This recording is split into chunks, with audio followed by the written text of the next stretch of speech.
endured silently. Parents waited until children slept, or until the room fell quiet.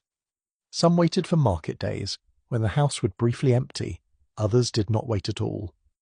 As church teaching demanded the marriage debt be paid regularly, many couples did what they could, with blankets pulled high, voices low, and a silent understanding that everyone else heard everything.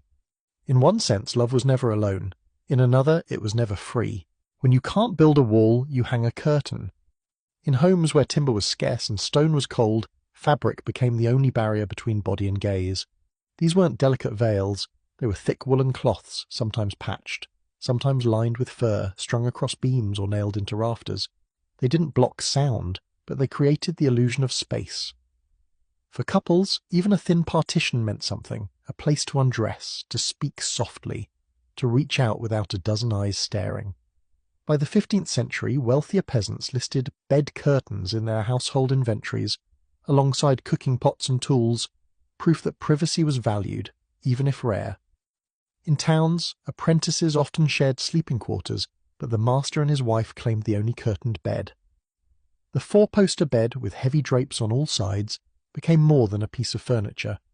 It was a room within a room, a cave of warmth, a space where touch and breath could belong to 2 people, not 10. Still, most families made do with less. A curtain over a corner, a blanket pinned to a beam, a screen of bundled reeds. It wasn't about blocking out others, it was about holding in something of their own. In a world where space was shared, privacy was an act of invention. Intimacy in the medieval home was not spontaneous, it was strategized.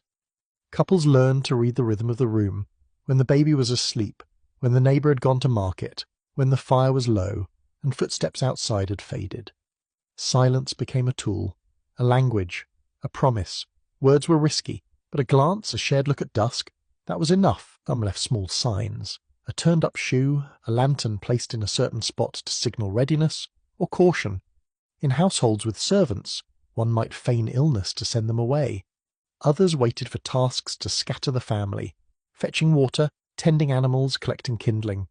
In regions with outbuildings, barns, bakehouses, store huts, short escapes were possible. These became secret havens.